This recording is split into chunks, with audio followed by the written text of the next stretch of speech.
Directo al punto, un programa de análisis, entrevistas y la participación del público. Escúchame. Su moderadora, la periodista Adaitza Cortés. Muy buenas noches a todos los amigos de su programa Directo al Punto. Les saluda Adaitza Cortés y usted está por la poderosa, la cadena Guapa Radio, a través de sus 14 emisoras, 7 AM, 7 FM. Igualmente lo que nos están viendo y acompañando a través del canal digital guaparadiopr.com por internet, la aplicación celular Guapa Radio y obviamente un saludo a Luis Lajara allá en los controles que nos va a estar asistiendo en estas próximas 2 horas. Bueno, hoy le prometimos algo especial y ya le damos la bienvenida al amigo Rodrigo Neves, asesor parlamentario y analista político desde Brasil. Bienvenido a Directo al Punto. Gracias y especialmente gracias por invitarme acá. Un gusto estar hablando con una cadena de radio puertorriqueña por la primera vez.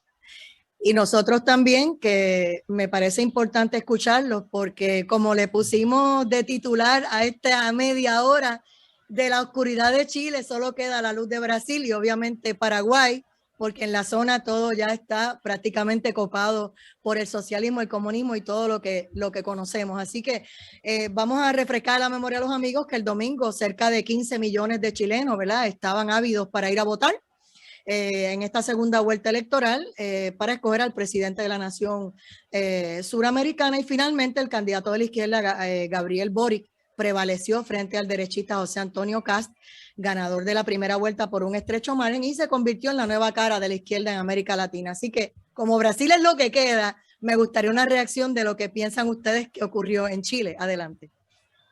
Bien, primeramente lo que tengo a decir es que lo que pasó en Chile fue un desastre. Y fue un desastre no para Brasil, sino que para Latinoamérica entera. Y un desastre humanitario.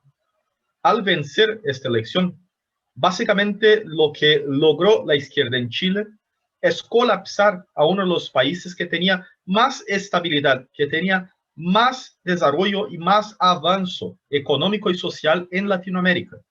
El plan de Boric es volver al Chile de 1972, que era un Chile pobre, despreciado, falido y sin condiciones de sostener su propia población. El plan de Boric es básicamente el plan que tuvo Chávez y Maduro para Venezuela. Es el plan que Dilma Rousseff por poco no logró imponer acá en Brasil. Es el plan que las FARC tienen planteado para Colombia. Entonces, eso no fue solo una derrota de José Antonio Kast, sino que una derrota para los derechos humanos en Latinoamérica. Lo que miramos en Chile es una situación desesperadora, en que millones de migrantes venezolanos que escaparon de la miseria causada por el comunismo en Venezuela ahora van a sufrir el mismo en Chile. Entonces, es preocupante, pero más preocupante que es esto. Desde que se eligió Bolsonaro, nosotros tuvimos un escenario en que los gobiernos de izquierda en América Latina empezaron a colapsar y empezamos a tener gobiernos democráticos. El Foro de São Paulo, que es la organización de izquierda que coordina las actividades de los partidos de izquierda y extrema izquierda en Latinoamérica y los grupos narcoterroristas que afectan, por ejemplo, a Bolivia, a Colombia, a Venezuela, este bloque estaba en decadencia.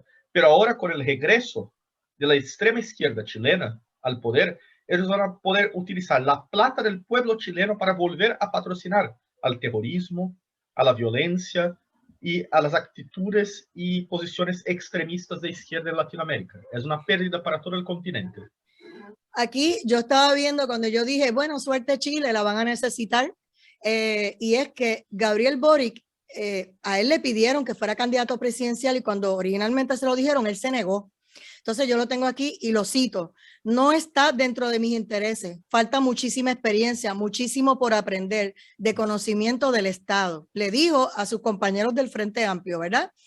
Para enfrentar en aquel momento a la carta del sector que es Daniel Jadwe del Partido Comunista, que era pues el que se supone que nadie iba a derrotar, y forzado prácticamente por todas esas figuras de su partido, él acepta. Entonces él gana las primarias por un 60% de 1 millón de votos y por ahí sigue, ¿verdad? Y derrota a este hombre que en 110 años de historia era como que lo máximo.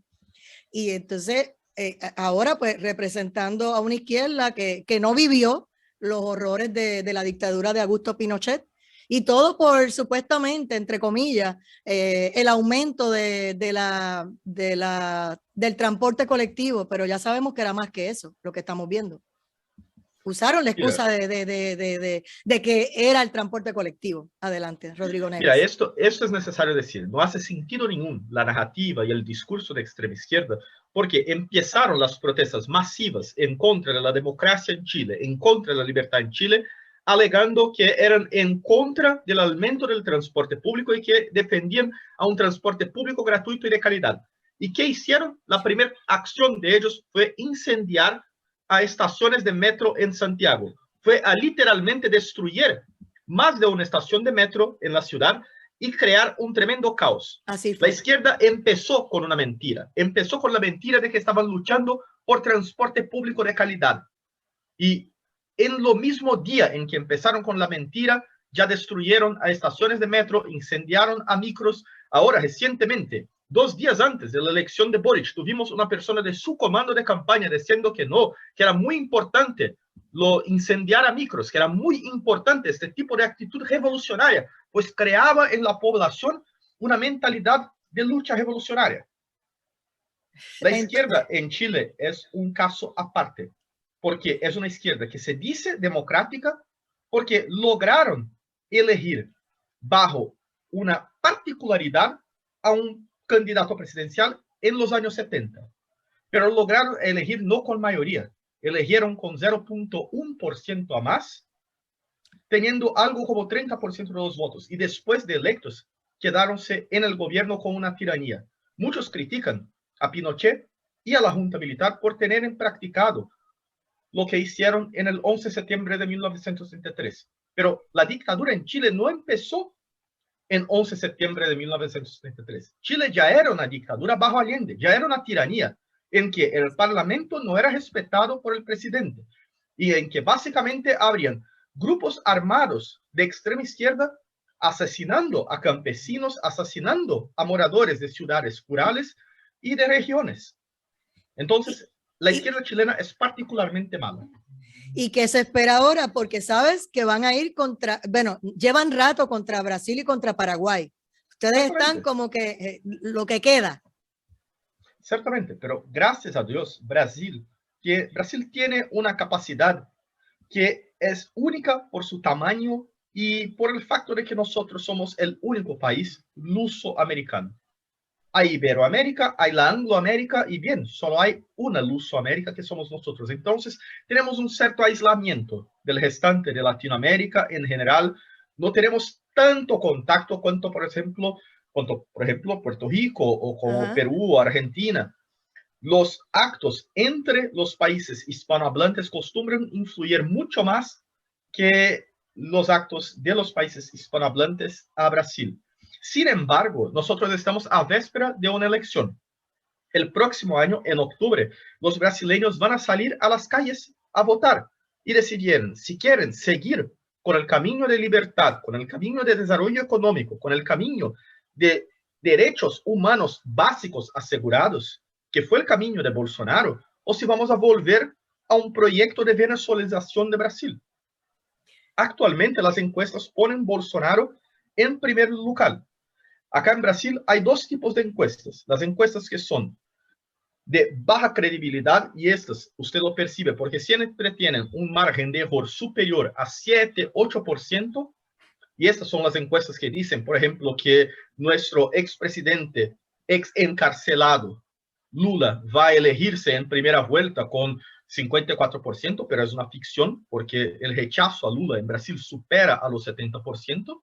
Y hay encuestas de... Pero es obvio que él quiere volver, se sabe que él quiere volver y está usando a sus amigos, porque yo te mencionaba antes de la entrevista que uno de sus principales opositores de Jair Bolsonaro es Luis Roberto Barroso, que preside el Tribunal Superior Electoral allá y es uno de los 11 miembros del Tribunal Federal. Y entonces mira lo que él dice, en mi visión hay 3 fenómenos distintos que ocurren en el mundo: el populismo, el extremismo, el autoritarismo. Son distintos, pero juntados pueden producir este cuadro de erosión de la democracia.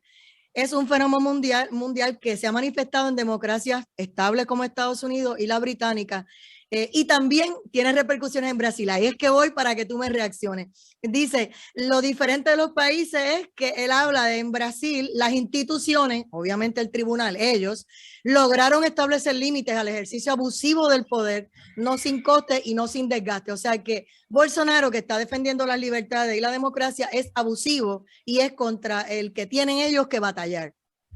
Explícame eso. Es absolutamente risible la posición de la Suprema Corte. Yo no voy a hablar mucho acerca de la Suprema Corte, pues bien, ya hay un historial acá en Brasil de personas que hablan en contra de la Suprema Corte. De repente acaban presos, claro, sin acusaciones formales o inquéritos que no siguen el debido proceso legal. Entonces, como me gusta no estar encarcelado, no voy a hablar en tantos detalles cuanto me gustaría. Pero lo que pasa es que la Suprema Corte en Brasil tiene una mayoría que fue nombrada por el expresidente Lula y por la expresidente Dilma, que son marxistas. Eso es suficiente para los que lo están escuchando entender. Y esta mayoría básicamente actúa no solo en contra de Bolsonaro, sino que constantemente también interviene en decisiones que son de foro exclusivo del legislativo brasileño. Constantemente la Suprema Corte interviene en decisiones del Parlamento, tanto del Senado cuanto de la Cámara de Diputados brasileño, cuanto en decisiones del presidente. La última situación fue cuando, por ejemplo, Bolsonaro decidió que Brasil no iba a tener un pasaporte sanitario y no íbamos a exigir atestados y certificados de vacunación para ingresar en Brasil. ¿Por qué? Porque creemos que es una libertad y un derecho humano básico y esencial que cada uno haga lo que quiera con su propio cuerpo. Si quieres vacunarte, vacúnate. Si no quieres, no vacúnate.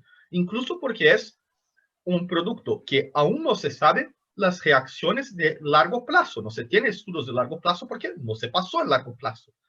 Entonces, acá escogimos la libertad. Pero la Suprema Corte, unilateralmente y a mi interpretación, usurpando a un poder que era exclusivo del presidente de la República, declaró que no, que nosotros íbamos a tener que hacer la exigencia de certificados vacunales para ingreso en Brasil. Al mismo tiempo, por ejemplo, la Suprema Corte intentó intervenir en el presupuesto general de la República, que es decidido por el Parlamento. Acá, los parlamentarios tienen derecho a destinar enmiendas parlamentarias, que son algunos efectivos, algunas plazas que son destinadas a que los parlamentarios escojan una acción o un programa de gobierno a destinar. La Suprema Corte simplemente quiso intervenir en esto porque querían definir hacia dónde iba el dinero. Eso es lo que querían, definir ellos. No voy a detallar más, pero habría una cierta molestia con cuáles programas gubernamentales estaban siendo seleccionados por parte de muchos periodistas y personas de izquierda que influyen en este medio. La situación no es fácil. Y así, para que las personas entiendan mi posición, acá en Brasil ya tuvimos en los últimos 3 años casos, por ejemplo, de periodistas. Acá en Brasil, uno de los principales periodistas investigativos, Oswaldo Eustáquio, fue arrestado bajo una investigación donde sus abogados no tuvieron acceso total a los documentos y cuando estuvo encarcelado, él se quedó parapléjico. Entonces, hay una preocupación real. Acá en Brasil, el presidente Bolsonaro es absolutamente democrático en sus actos y tiene una postura de siempre primar por las libertades individuales y los derechos humanos naturales. Sin embargo, si hay algún riesgo a la democracia en Brasil, si hay algún riesgo a la libertad en Brasil, este riesgo no viene del presidente Bolsonaro, sino que de la ruptura de la debida armonía y separación de poderes en Brasil. El riesgo acá es que un poder empiece a intervenir en los otros. Y creo que todos cachan lo que estoy diciendo. Claro, pero entonces hay una situación ahí que es fácil hacer daño tras bastidores y luego decir, bueno, esto es el presidente el que lo está haciendo. En el caso de Chile que estábamos dejando ahora, el presidente yo no sé si es el que va a gobernar, porque si a él lo impusieron y prácticamente lo obligaron porque él insistía en que no quería ser candidato y lo llevaron a la presidencia siendo un estudiante que era parte de toda aquella manifestación, ahora entonces hay una gente que le va a decir, bueno, yo te puse allá, ¿te acuerdas cuando tú dijiste que tú no querías? Bueno, pues ahora mandamos nosotros y tú eres la que da la cara. O sea, es peligroso lo que viene. Es que ahí usted está teniendo una interpretación equivocada acerca de la izquierda. Cuéntame. En la izquierda, en los movimientos políticos de izquierda no hay individualidad, hay solamente el colectivo. Exacto. Usted no puede pensar en Gabriel Boric como un individuo libre. Él es simplemente parte de un engranaje, de una gran demoledora roja que va a moler personas y libertades para implementar al socialismo y eventualmente al comunismo. Correcto. Cuando alguien hace parte de un movimiento de izquierda, esa persona pierde su individualidad y su juzgamento propio y pasa a ser simplemente un engranaje de una máquina de matar. Vamos a ponerlo de esta manera. Por ejemplo, la gente piensa en Nicolás Maduro y aunque él tiene su grupo de trabajo, pues lo ve tal vez como un líder, que él es el que toma las decisiones. En este caso en Chile, pues como bien dice, él va a trabajar con un engranaje y un grupo porque él de por sí solo, ese liderato, esa imagen del super líder no la tiene. Y el poder menos, o sea que eso lo vamos a ver bien pronto.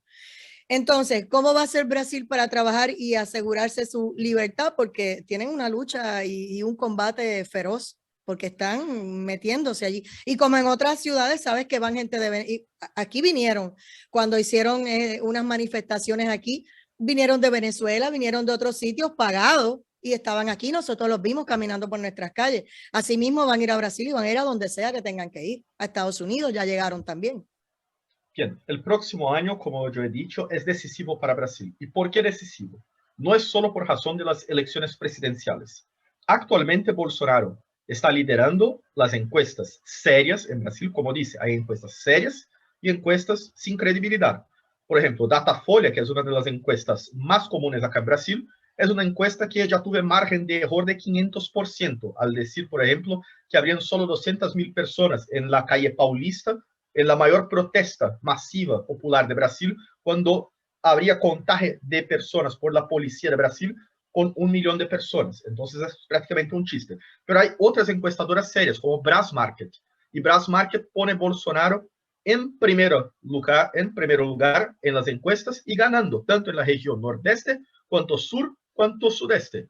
Y quien gana en estas tres regiones, gana en el país, porque son las tres regiones más pobladas. Sin embargo, ¿por qué el próximo año es decisivo? Porque el próximo año va a tener 26 asientos del Senado en disputa. Y si Bolsonaro logra elegir a 17 de estos asientos, él va a tener una mayoría en el Senado que va a permitir, por ejemplo, que se apruebe las reformas necesarias en Brasil y que se restablezca la armonía entre poderes. La Corte Revisora de la Suprema Corte en Brasil es el Senado. Actualmente el Senado no tiene gran independencia en relación a la Suprema Corte. Pero si Bolsonaro logra elegir 17 personas a la Suprema Corte, vamos a tener una Suprema Corte que sería capaz, por ejemplo, de contestar a una decisión. Vamos a tener, perdón, un Senado que sería capaz de contestar a una decisión de la Suprema Corte. Más que esto, Bolsonaro actualmente nombró 2 de los 11 ministros de la Suprema Corte. Pero el próximo año él va a nombrar más un ministro. Entonces va a quedarse al final con 3 de 11 ministros. Pero si logra reelegirse, él nombra más 3 ministros. Y con 6 ministros de 11, ahí ya se puede hablar en un cambio demográfico en la Suprema Corte bastante serio. Y ahí se puede rearmonizar las relaciones entre los poderes acá en Brasil.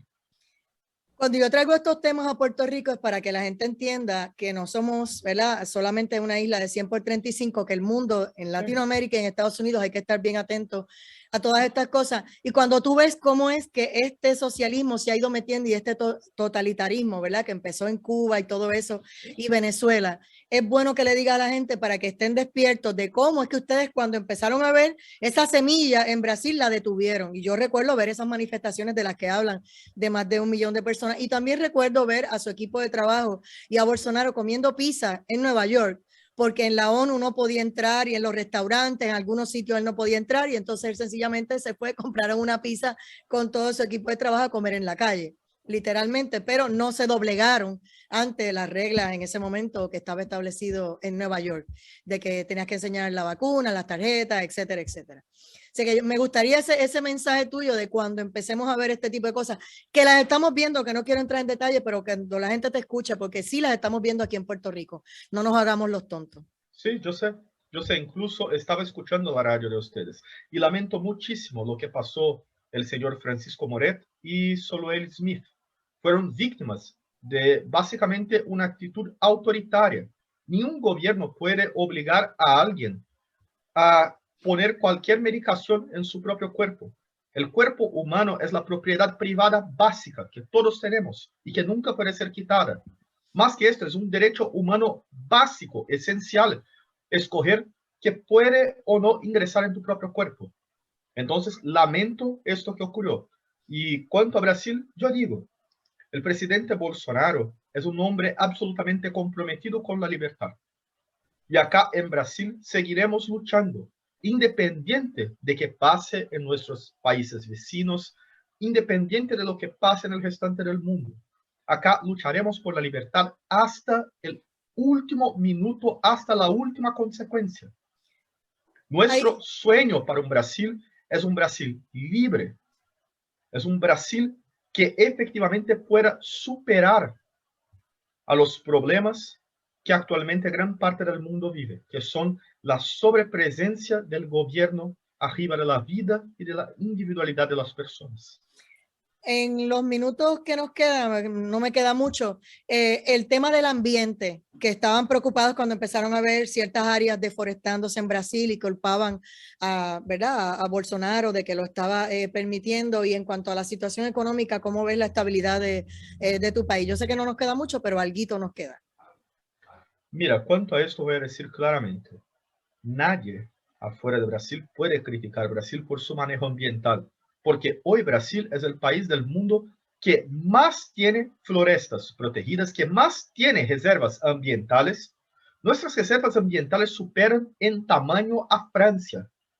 Y no digo a las reservas ambientales de Francia, no, nuestras reservas ambientales son mayores que Francia entera.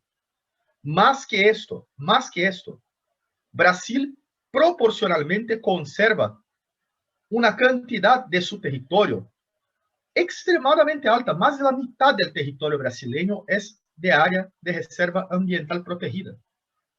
Acá en Brasil, tal cual en Bolivia, tal cual en gran parte del centro oeste brasileño y del centro oeste sudamericano, hay una temporada seca y en esta temporada seca acostumbran ocurrir incendios.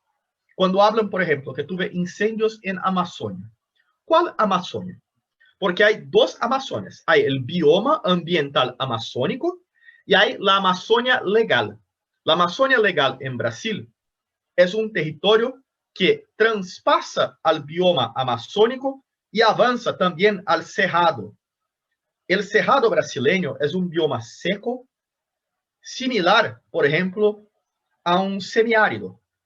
Y en este espacio es donde acostumbran ocurrir incendios. ¿Por qué? Porque son plantas muy secas y constantemente la propia acción, tal cual en California, por ejemplo, es un bioma similar a California en ese sentido. Entonces el tema es mucha demagogia. Cuando leemos acá es mucha demagogia. Es más que demagogia, es ignorancia acerca de la biología y de la geográfica brasileña, porque una cosa es incendio en la Amazonia legal, otra cosa es incendio en la floresta amazónica. En la floresta amazónica los incendios están cayendo hace décadas. En la Amazonia legal es otra situación, porque ahí se incluye a un bioma muy similar al de California, donde constantemente ocurren incendios tal cual. Y para finalizar, en cuanto a la economía, ¿cómo están ahora mismo? En desarrollo. Y esto es lo que se percibe. Yo viajo con frecuencia entre Brasil y Chile, entre Brasil y otros países de Latinoamérica. Y acá nosotros, por no tenermos pasado por un lockdown, por nosotros no tenermos pasado por grandes restricciones en cuarentena, nuestra economía tuvo menos daños. Y más que esto, tuvimos menos inflación en los bienes esenciales. Si miran a la inflación general en Brasil, está alta tal cual en gran parte del mundo. Pero si mira a los bienes esenciales, como alimentos, como benzina, como energía, en Brasil todo esto creció menos, inflacionó menos que en el restante del mundo. Y es exactamente porque Bolsonaro tuvo una actitud de responsabilidad, de comprender que los brasileños iban a tener más daños, iban a morir más brasileños de hambre y de desempleo que si simplemente hiciéramos el lockdown. Si hiciéramos el lockdown, más personas iban a ser perjudicadas. Sin el lockdown, menos brasileños iban a sufrir. Y por esto escogimos este camino. Gracias, Rodrigo Meneses. Aquí está pasando una caravana por la calle de Navidad, así que gracias desde Brasil por haber estado con nosotros. Que se repita. Seguiremos hablando de este y otros temas. Pausamos y regresamos. Esto es Directo al Punto. Por favor, feliz Navidad.